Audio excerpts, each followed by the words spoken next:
인생의 폭풍은 언제나 있습니다. 한번 심하게 몰아치면 고암의 사건처럼 또 필리핀의 재난처럼 많은 어려움이 생깁니다. 역경의 은혜 12번째 메시지인데, 오늘은 역경이라는 게 뭐냐? 역경은 우리가 집을 제대로 짓고 있는지 아닌지를 시험하는 하나님의 방법입니다. 우리 모두는 집을 짓고 있는데 두 가지 종류의 집이 있다는 겁니다. 하나는 반석 위에 탄탄하게 지은 집이 있고, 또 하나는 모래 위에 집을 지어서 한번 풍랑이 오면은 쓰러지는 그런 집이라고 합니다. 우리가 어떤 집을 짓고 있는지, 예를 들어서 우리는 가정이라고 하는 집을 지어가고 있습니다. 우리 가정도 반석 위에 탄탄하게 선 가정일 수도 있고, 흔들거리는 넘어지려고 하는 가정일 수도 있습니다. 우리들이 자식을 낳아서 자식을 키우는데 마찬가지로 우리의 자식들이 잘 자라나서 탄탄하게 성장할 수도 있고 많은 문제를 안고 있기도 할 수 있습니다. 우리는 집을 짓고 있어요. 가정의 경제도 반석 위에 있는 집이 있고 또 모래 위에 있는 집이 있어요. 우리의 커리어도 마찬가지죠. 직장생활, 사업 마찬가지입니다. 그런가 하면 우린 또 관계의 집을 짓고 있습니다. 그동안 수많은 사람들을 만나고 사귀면서 관계의 형성이 잘 된 사람들은 삶의 축복이 있고요. 관계 개선을 잘 하지 못한 사람들은 많은 고통을 당하고 있습니다. 신앙의 집을 짓고 또 인격의 집을 우리 모두가 짓고 있어요. 인생을 하나의 집처럼 지어가고 있는데, 집을 짓는다, 여기 보니까 집을 짓는다. 그러므로 누구든지 나의 이 말을 듣고 행하는 자는 그 집을 반석 위에 지은 지혜로운 사람 같다. 반석, 지혜, 이런 말들이 있습니다. 근데 짓는다는 것이 여기서는 뭘 말하는 것인가? 보니까 나의 말을 듣고, 즉 예수님께서 하신 말씀을 듣고, 그리고 그 말씀을 그대로 행동화해 가는 사람, 듣고 행하는 자, 이것을 보고 짓는다, 그렇게 표현을 하고 있습니다. 그런데 반석 위에 지은 집은 창수가 나고 비가 오고 바람이 불면 그 집이 무너지지 않아요. 껐떡하지 않고 서 있는데 그 기초가 반석 위에 세웠기 때문이다, 이렇게 말하고 있습니다. 듣고 행하는 자, 예수님의 말씀이 지금 여기 마태복음 5장, 6장, 7장에서 계속 산상수훈으로 예수님 말씀하시는데, 이 말씀들을 우리가 자세히 들어보면은 별로 듣고 싶지 않은 말들이에요. 부담되는 얘기들이에요. 죄의식을 일으키는 거고, 내가 얼마나 그동안에 기초 없이 제대로 집을 짓지 못했는지를 그대로 폭로하는 얘기들입니다. 심령이 가난한 자는 복이 있나니, 근데 내 영혼이 가난하지 않아요. 나 하나님 없이도 살 수 있어. 내 멋대로 살 수 있어. 심령이 부자예요. 너무 인간적으로 부자예요. 가난하지 않아요. 또 죄를 보고 애통하는 자는 복이 있으니 위로를 받을 것이다. 그런데 죄가 재밌어요. 아무렇지도 않아요. 반복해도 별로 양심의 가책도 없어요. 그런데 죄를 보면, 만약에 죄가 있으면 그 죄 때문에 애통하라, 눈물을 흘리고 회개하고 하나님 앞에 잘못했다고 그렇게 애통을 해야 하나님의 위로가 있다. 회개해보지 않은 사람, 이게 참 부담되는 얘기예요. 또 온유한 자, 이것은 억센 사람에 대한 반대입니다. 그동안에 내 멋대로 사람들 케어하지 않고 억세게 살았는데 예수님은 온유한 사람이 되라, 부드러운 사람이 되라, 이렇게 말합니다. 의에 줄이고 목마른 자, 의롭게 살고 모든 것을 의롭게 살아보려고 애를 쓰면서 마치 배가 고픈 것처럼 목이 타는 것처럼 의를 사모하는 이런 종류의 사람이 복이 있다, 그렇게 말합니다. 긍휼히 여기는 자, 사람을 불쌍히 여기고 심지어 나를 괴롭히고 힘들게 하는 사람마저도 저 사람이 얼마나 가슴에 힘든 일이 있으면 나까지 괴롭힐까, 불쌍한 마음으로 예수님께서 무리를 보시고 불쌍히 여겼다, 이러는 것처럼, 문제를 일으키는 사람을 불쌍히 여겼다, 이러는 것처럼, 마음이 정결한 자 하나님의 아들이라 일컬음을 받을 것이다. 마음이 깨끗해야 하나님의 아들 같다는 겁니다. 화평케 하는 자, 평화를 도모하는 사람입니다. 의를 위하여 핍박받는 자, 예수를 위해서, 하나님을 위해서, 교회를 위해서 핍박을 받을 때 그 핍박받는 것을 기뻐하고 즐거워하고 하늘의 상이 클 것이라고, 이런 말씀을 하셨습니다. 어떤 사람이 오리 가자 그러면 심리가 주겠다고, 겉옷 달라 그러면 속옷까지 주겠다고, 빌려달라 그러면 빌려주니 그냥 주겠다고. 부담되는 말이요. 이런 말 안 읽었으면 좋겠어요. 그냥 내가 할 수 있는 한도 안에서 대강 살면 좋겠는데, 여기 보니까 이런 말들이 있어요. 예수님 말씀이요. 더욱이나 10번째 보면은 우리를 저주하는 사람을 축복하라. 너를 미워하고 욕하고 너를 저주하는 사람들을 축복하고 저주하지 말고 또 그 사람들에게 선을 베풀라. 그들을 위해서 기도해 주라. 참 너무 힘들어요. 너희가 대접을 바꿔줘 하면 그렇게 대접하라. 이런 내용들이 계속 있습니다. 너희가 기도하고 싶으면 사람들 보는데 기도하지 말고 저 골방에 들어가서 몰래 기도하라. 그러면 하늘에 계신 은밀한 하나님께서 보시고 응답해 주고 너를 더 크게 축복해 줄 것이다. 오른손이 하는 것을 왼손이 모르게 하라. 작은 선을 베풀어도 자랑하면서 하지 아니하고 모르게 하라. 이런 말씀들이 다 영적인 집을 짓는 법칙들입니다. 그러나 알고는 있는데 되지도 않고, 알고 있는데 그렇게 하지도 않고, 이렇게 사는 것이 우리의 모습이요. 그리고 듣기는 들었지만은 그냥 잊어버리고, 듣긴 들었지만은 순종하지 않고 이대로 살지 않고, 이렇게 사는 것들이 우리의 삶의 모습 가운데 하나입니다. 그런데 예수님께서는 내가 하는 말을 듣고 그대로 행하면 그 사람이 바로 반석 위에다가 집을 지는 사람이다.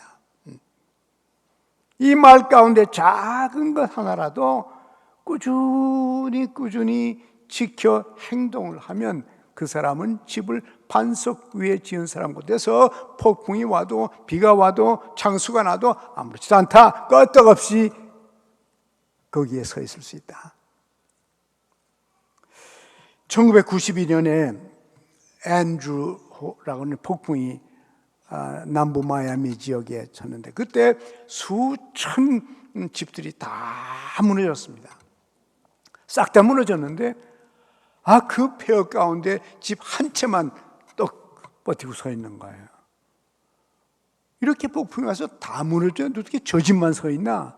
그래서 신문기자가 그 집을 찾아갔습니다. 찾아가서 그 주인한테 물었어요.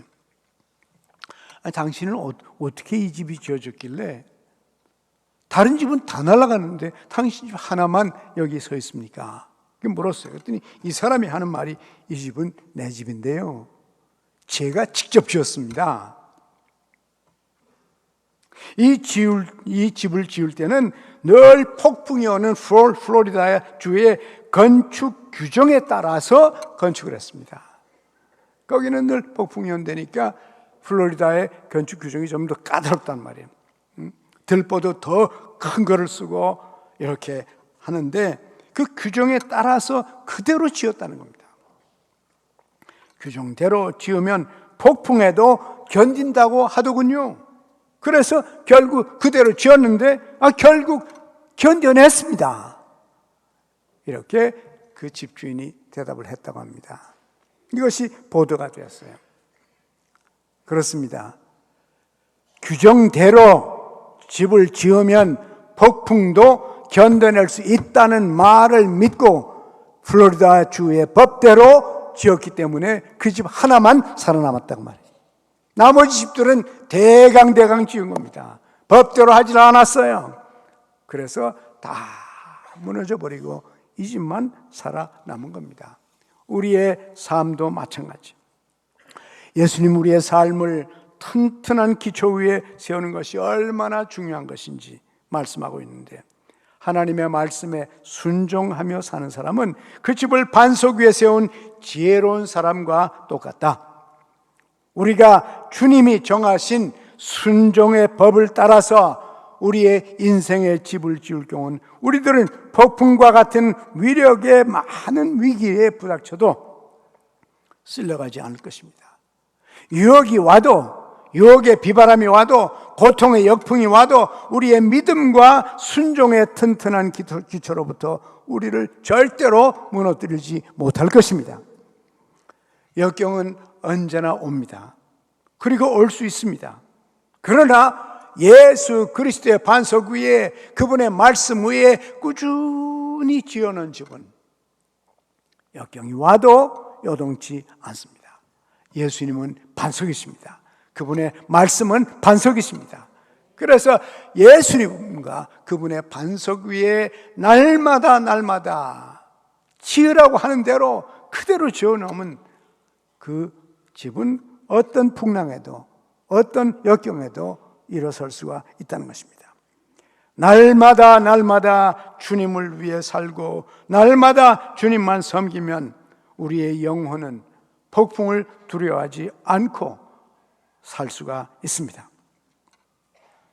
그러나 모래 위에 지은 집은 무너집니다. 이것은 어리석은 자라고 그랬고, 듣고 행하지 않는 자라고 했습니다. 듣기는 듣는데 행동을 하지 않는 거죠. 금방 무너져 버린다, 이런 집들은. 우리 한국은 모래 위에 지은 집들이 많은 것 같아요. 특별히 유명할수록 모래 위에 지은 집이 많더라고요. 특히 총리 후보로 나가면 다 드러나요.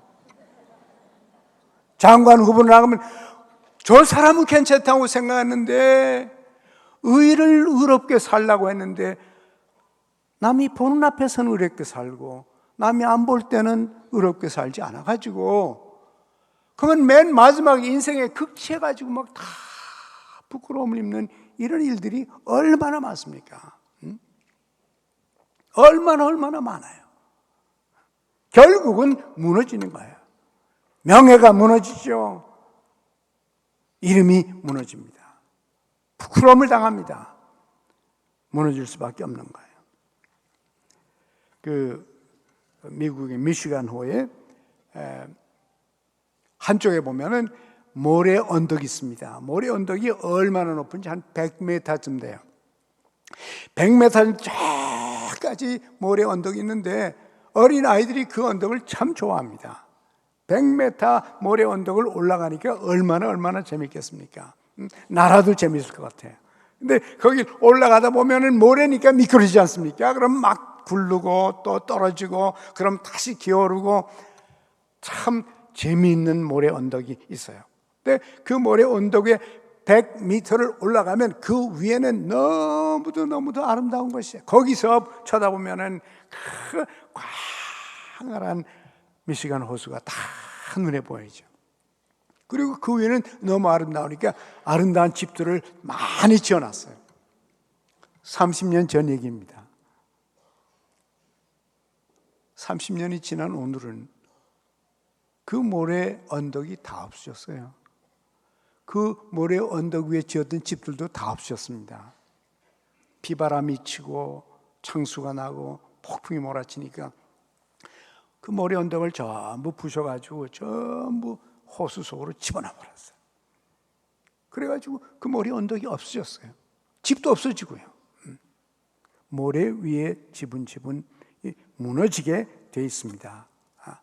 우리가 일생을 살아가면서 어떤 집을 지을 것인지, 어떻게 지을 것인지 결심을 해야 됩니다.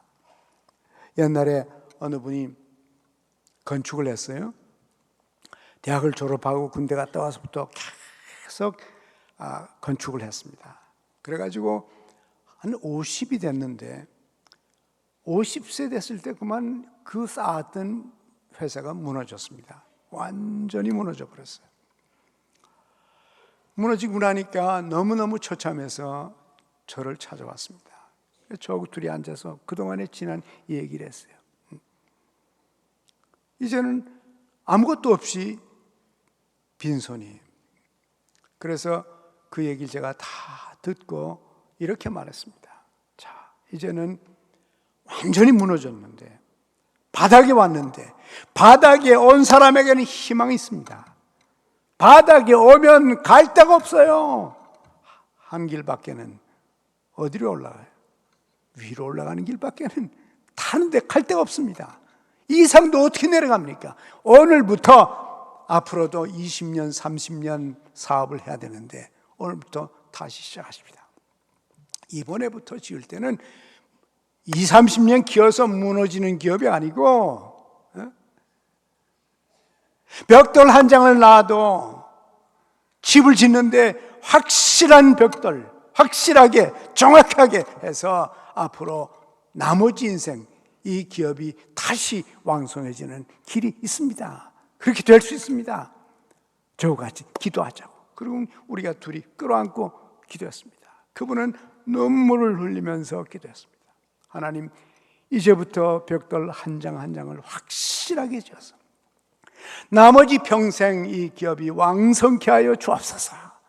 그렇게 기도를 했는데 지금은 왕성한 기업이 됐습니다. 미국의 이 경제가 흔들린데도 그 회사는 흔들리질 않아요. 분명하게 작은 벽돌도 정확하게 규칙을 따라서, 방법을 따라서, 건축법에 따라서 지어갔기 때문에 지금은 확실한 기업이 되었습니다. 그런데 우리가 짓는 집들, 그것이 반석 위에 지었든지 아니면 모래 위에 지었든지 심판의 날이 있습니다. 이 땅의 심판도 있고 영원한 하나님의 심판도 있습니다. 고린도전서 3장 13절에 15절에 보면 영적인 집은 진리 위에 지어졌는지 확인을 해봐야 됩니다. 지혜롭게 지었는지 어리석게 지었는지 말씀을 듣고 행동하며 지었는지 아니면 듣기만 하고 행동으로 옮기지 않았는지를 우리가 봐야 됩니다. 성경은요, 하나님의 말씀은 진리라고 그러는데 진리인 것을 어떻게 합니까? 그냥 읽어보고 알 수가 없어요. 그냥 느껴서 알 수가 없습니다. 생각해서 알 수가 없어요. 이 성경의 진리는 이대로 해봐야 알 수 있습니다. 저는 오랫동안 이 신학을 공부하고 성경을 공부하면서 수차 제가 깜짝 어떻게 이렇게도 성경이 정확한가? 어떻게 해도 이렇게 정확한가? 그래서 제가 미국 있을 때는 이런 표현을 해봤습니다. Christian faith is an exact science. Christian faith, 기독교의 신앙은 an exact science, 정확한, 정밀한 과학이다. 마치 공식 같아요. 말씀을 어기면 확실히 고생합니다. 말씀을 지키면 반드시 축복이 있습니다. 여러분이 이 주님의 말씀을 가지고 실제 생활에서 여러분이 삶을 하나의 실험실로 생각을 하고 그대로 행동을 해보십시오. 그대로 실천을 해보세요. 그러면 하나님의 말씀이 진리라는 것을 너무도 확실히 알 수 있어요. 한 번씩 깨달을 때마다, 경험할 때마다 더욱더 이것이 하나님 말씀이구나, 하나님 말씀이 그렇다니 정말 그렇구나, 그렇지 않다고 그러더니 정말 그렇지 않구나, 이런 것들을 우리가 느낄 수 있습니다. 여러분의 신앙생활에서도 예수님의 말씀이, 이 성경 말씀이 진리인 것을 체험을 통해서 깨달았기를 원합니다. 또 앞으로도 마찬가지입니다. 그냥 듣기만 하고 이것을 행동으로 옮기지 않으면 하나님의 말씀이 진리라는 걸 알 수가 없어요. 어떻게 합니까? 많은 진리는 들어서 머리로 이해하지만 이 말씀은 듣고 행동을 해야 진리인 것을 알 수가 있어요. 여러분 모두 하나님의 말씀을 잘 듣고 잘 지켜서 반석 위에 집을 세우길 바랍니다. 여기 보면 고린도전서 3장 13절에 각 사람의 공적이 나타날 터인데, 즉 무슨 자기가 지은 집, 자기가 한 일, 그 모든 수고의 결과가 나타날 터인데, 그날이 공적을 밝히는, 그날이 무슨 날입니까? 주님 오신 날이에요. 하나님의 심판의 날이에요. 불꽃 같은 눈으로 우리의 공적을 들여다볼 때 지푸라기들은 다 타버릴 것이요, 나무 조각들 다 타버릴 것이요. 그날 공적이 나타난다. 이는 불로 나타내고 그 불이 각 사람의 공적이 어떠한 것을 시험할 것이다. 물론 영원히 하나님의 심판대 앞에서 이런 마지막 심판이 있지만은 이 땅에서도 마찬가지입니다. 튼튼한 기초 위에 짓지 않은 집은 비가 오고 창수가 나고 바람이 불면은 다 무너지게 되어 있습니다. 14절에 우리가 수고한 일이 하나님 앞에 남아있으면 상을 받는다고 했는데, 만일 누구든지 그 위에 세운 공적이 그대로 있으면, 남아있으면 상을 받고, 누구든지 그 공적이 불타서 없어버리면 해를 받으리니, 그러나 그 사람 자신은 구원을 받되 불 가운데를 통과하며 받은 것과 같으리라. 이 무슨 말입니까? 구원을 받기는 받는데 불 속을 통과하는 것 같다. 화끈화끈하죠.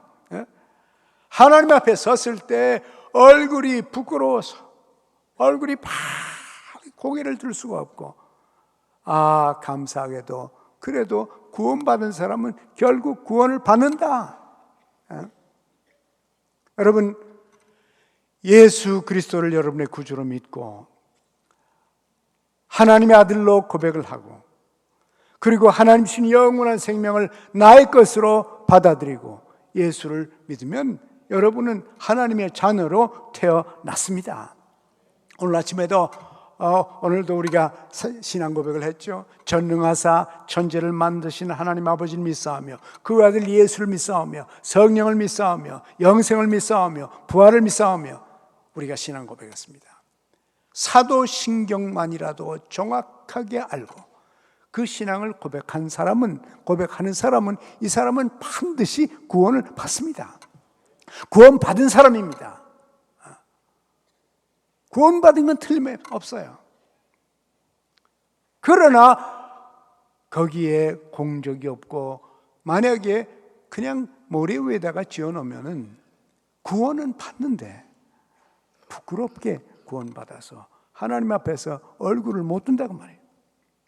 그러나 베드로 전서 1장에 보면은 담대하게 하나님께 나아가는 사람이 있다 그랬습니다.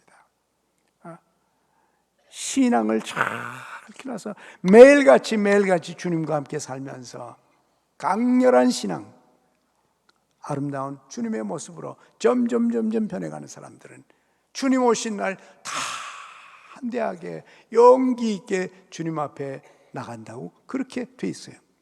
간절히 원하건대 여러분과 저는 주님 오실 때 담대하게 날마다 주님의 말씀을 묵상하고 배우고 깨닫고 순종함으로써 매일같이 우리가 집을 잘 지어서 반석 위에 지어서 여러분과 제가 담대하게 하나님께 나아갈 수 있기를 바랍니다.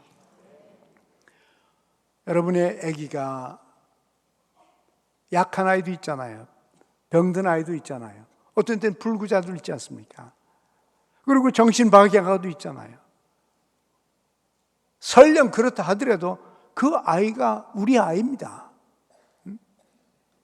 병들었다고 우리 아이가 아닙니까?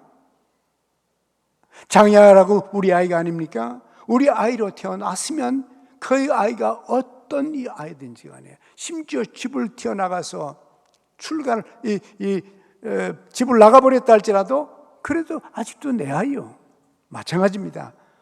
하나님은 여러분과 저를 하나님의 자녀를 삼아 주셨습니다. 영원한 생명을 주셨어요. 하늘의 시민권을 주셨습니다. 그러나 주의 말씀대로 살지 않으면, 주의 말씀을 듣지 않으면, 그러면 구원을 받되 부끄러운 구원을, 불속을 지나서 가는 이런 부끄러운 구원이 될 수밖에 없어요. 우리가 간절히 기도하고 바라는 것은 여러분과 제가 매일같이 주님을 섬기고 주님을 사랑하고 주의 말씀을 묵상하고 그대로 순종해서 우리 모두가 다 당당하게 주님을 만나는 그 축복이 꼭 있기를 간절히 원합니다.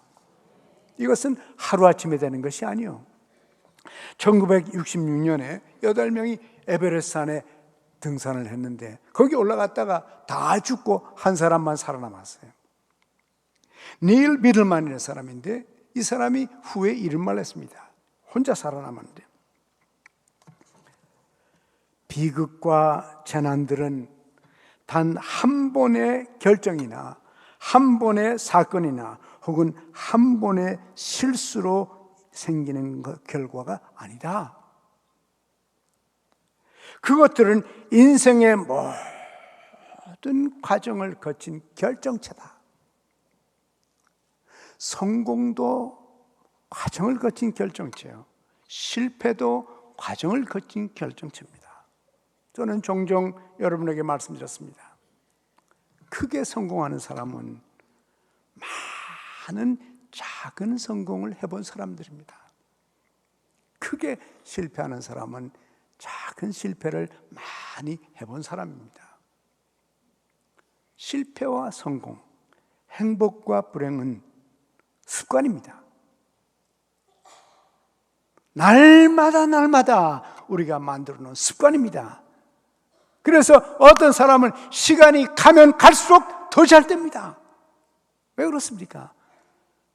행복하고 편안하고 성공하는 습관을 만들었기 때문에. 매일같이 말씀을 따라서, 규정을 따라서, 건축법에 따라서 차곡차곡 지어놓으니까 어느 날 폭풍이 왔는데도 무너지지 않는 집으로 우뚝 서 있다고 말입니다. 이렇게 지으려면 혼자의 노력으로 되질 않아요. 하나님의 말씀이 필요합니다. 우리 주님이 필요합니다. 성령의 도움이 필요합니다. 날마다 순간마다 발자국마다 한마디 말마다 성령의 도움이 필요합니다. 그때만 가능해요. 그래서 여러분, 시편 127편 1절에 보니까 이런 말이 있어요. 여호와께서 집을 세우지 아니하시면 세우는 자의 수고가 헛되며 여호와께서 성을 쌓지 아니하시면 파수꾼의 깨어있음이 허사로다. 주님 없으면, 주님과 같이 하지 않고 자기 마음대로, 자기 생각대로, 자기 멋대로 짓는 집은 무너지게 되어 있습니다. 폭풍이 오면 무너집니다. 역경은 무엇인가? 내가 집을 제대로 짓고 있는지 아닌지를 보여주는 하나의 증거입니다. 하나님께서 우리에게 은혜 주셔서 우리가 건축하는 것은 하나님의 지혜로 지을 수 있도록 날마다 주님의 지혜를 구하시길 바랍니다. 이 사람만이 인생의 폭풍을 견뎌낼 수 있는 튼튼한 집을 지을 수 있고 또 주님께서 도와주겠습니다. 역경이나 고난, 집을 제대로 짓고 있는지 아닌지를 테스트하는 하나님의 방법입니다.